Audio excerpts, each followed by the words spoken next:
নমস্কার, wonder magic চ্যানেলে আবার এসে গেছি নতুন একটি ভিডিও নিয়ে। আজকের ভিডিওটি একটু অন্যরকম। আজকের ভিডিওটি রান্না নিয়ে। রান্না বলতে আমাদের ঘরোয়া রান্না, যেটাকে বলি আমরা চিকেন কারি বা চিকেন কষা। মানে রবিবার দুপুরবেলা বাড়িতে চিকেন কষা আর ভাত, এটা মনে হয় সমস্ত বাঙালিদেরই বা সবারই খুব প্রিয় একটি রেসিপি। তো সেই রেসিপিটি আমি আজকে বানিয়েছি। তো সেই জন্যেই আমি আজকে এসে গেছি আপনাদের সাথে শেয়ার করতে যে আমি কিভাবে বানালাম।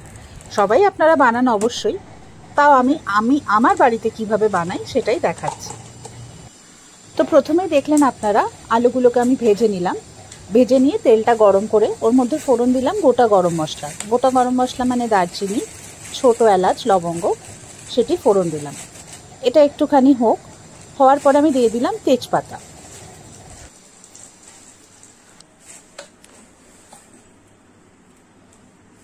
এবার আমি দিয়ে দিচ্ছি এর মধ্যে গোটা জিরে আমি তেলে ফোড়ন দিয়ে দিলাম। এবার এটা ধিমে আছে, আস্তে আস্তে একটুখানি লাল হয়ে যাওয়ার পর আমি একটু নাড়িয়ে নিলাম ওটাকে।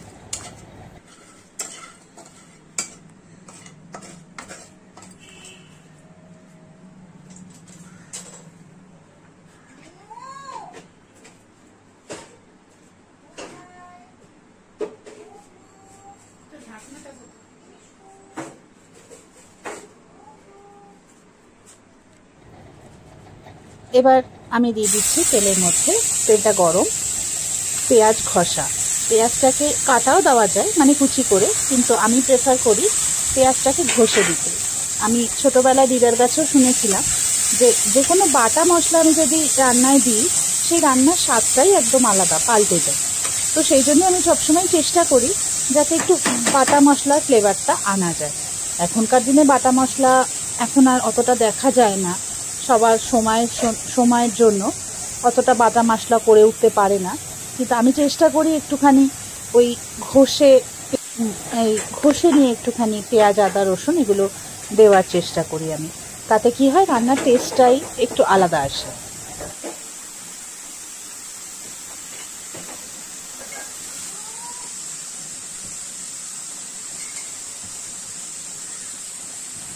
এবার পেঁয়াজটা একটু নেড়ে নেব, যাতে পেঁয়াজটা একটু বাদামি রঙের হয়ে যায়, মানে একটু হালকা ভাজা হয়ে যায়।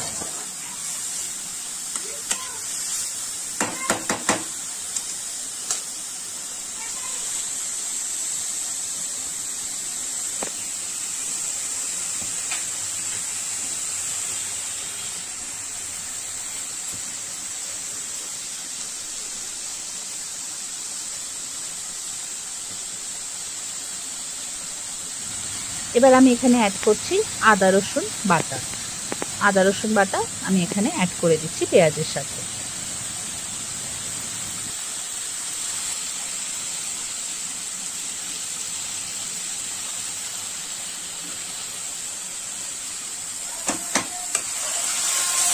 আদা রসুন বাটাটা দেওয়ার পর আবার আরেকবার একটু নেড়ে নেব। নেড়ে নিয়ে এটাকে একটু ভাজা ভাজা করব, যাতে সব মশলাটা একসাথে মিশে যায়।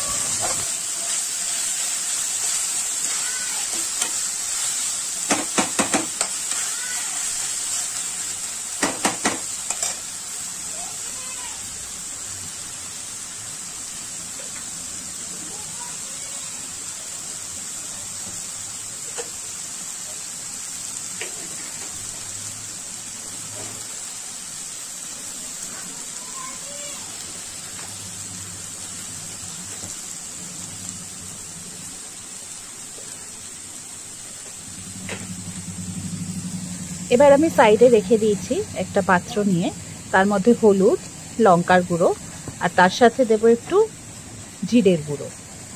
এটা সাইডে রেখে দেওয়ার পেছনে একটা কারণ আছে। ওই যে আপনাদেরকে আগেও বললাম যে বাটা মশলার একটা ফ্লেভার আনার আমি চেষ্টা করি।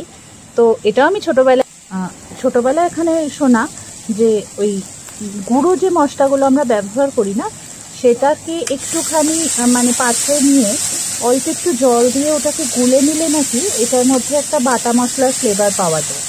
তো সেটা মেনেই আমি এইভাবেই সবসময় এই গুঁড়ো মশলাগুলোকে একটুখানি জলে গুলে নিয়ে আমি তারপরে এগুলোকে দিই। খাবারের মধ্যে, তাতে নাকি রান্নার টেস্টটা পাল্টে যায়। এবং সত্যি মানে দেখা যায় কি এভাবে দিলে না, আপনারাও যদি ট্রাই করে দেখেন দেখবেন রান্নার টেস্টটাই পাল্টে যায়। মানে ডাইরেক্ট যদি আমি কড়াইতে গুঁড়ো মশলাটা দিই সেখানে না একটা পোড়া পোড়া ব্যাপার এসে যেতে পারে। তো সেই জন্য একটুখানি গুলে নিলে মশলাটা ভালো কষে।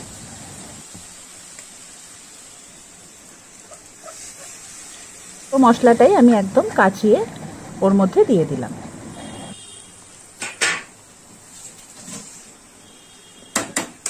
এবার আমি পুরো মশলাটাকে আরেকবার নেড়ে নিয়ে এবার ভালো করে মশলাটা কষাবো। কতক্ষণ কষাবো? যতক্ষণ না এই মশলাটা ভালো করে ভাজা ভাজা হয়ে গিয়ে তার থেকে একটা তেল বেরিয়ে আসে।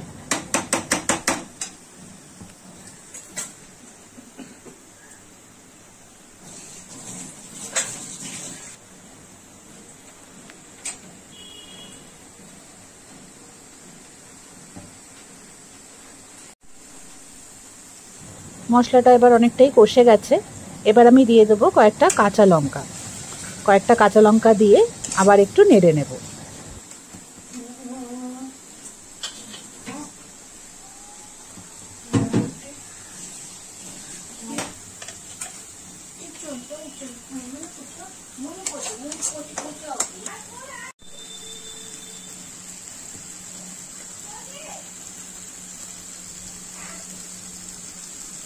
একটুখানি দেখা এটা ছিপিটা, হ্যাঁ ব্যাস।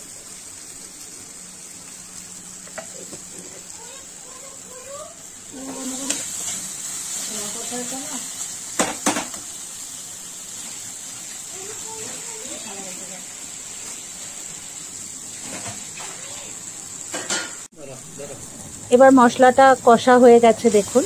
এবার আমি অ্যাড করে দিচ্ছি এর মধ্যে ভাজা আলুটা এবং চিকেনটা, ওটা আমি অ্যাড করে দিলাম এর সাথে। এবার এটা ভালো করে নাড়তে হবে, ভালো করে যতক্ষণ না পুরো মাংস এবং আলুর সাথে মশলাটা মিশে যায় সেভাবে আমি নাড়বো।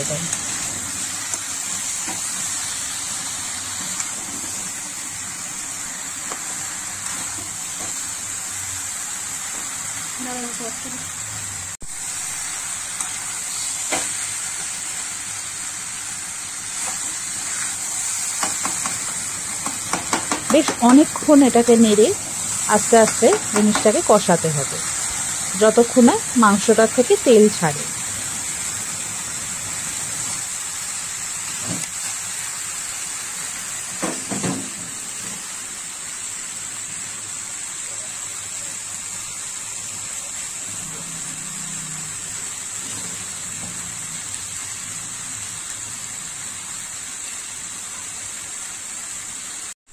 এবার আমি এখানে দেব এই হাফ চামচেরও কম একটুখানি চিনি এবং তার সাথে দেব নুন স্বাদ মতো। আপনারা যেরকম আপনারা খান, যেরকমভাবে খান, যতটা খান ততটা নুন এবং চিনি অ্যাড করে দেব, দিয়ে আবার এটাকে ভালো করে নেড়ে নেবেন।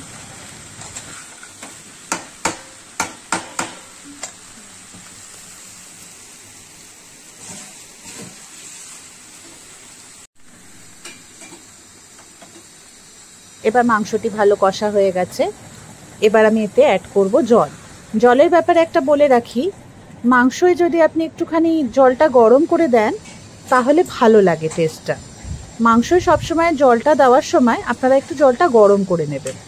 এবার আমি এতে জল অ্যাড করে দিলাম। এবার এটাকে আমি ঢাকা দিয়ে কিছুক্ষণ ফুটতে দেবো।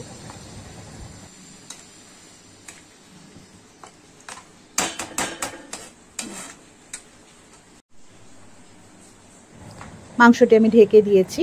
এবার এটা ভালো করে ফুটবে। দেখুন একদম ধিমে আছে মাংসটা আমি ফুটতে দিয়েছি। আমাদের চিকেন কষা রেডি। এবার আমাদের খাওয়ার পালা। আপনারা অবশ্যই জানাবেন আপনাদের কেমন লাগলো, আর ওয়ান্ডার ম্যাজিক চ্যানেলকে সাবস্ক্রাইব করবেন। ভালো থাকবেন, সুস্থ থাকবেন। দেখা হবে খুব তাড়াতাড়ি নতুন একটি ভিডিও নিয়ে।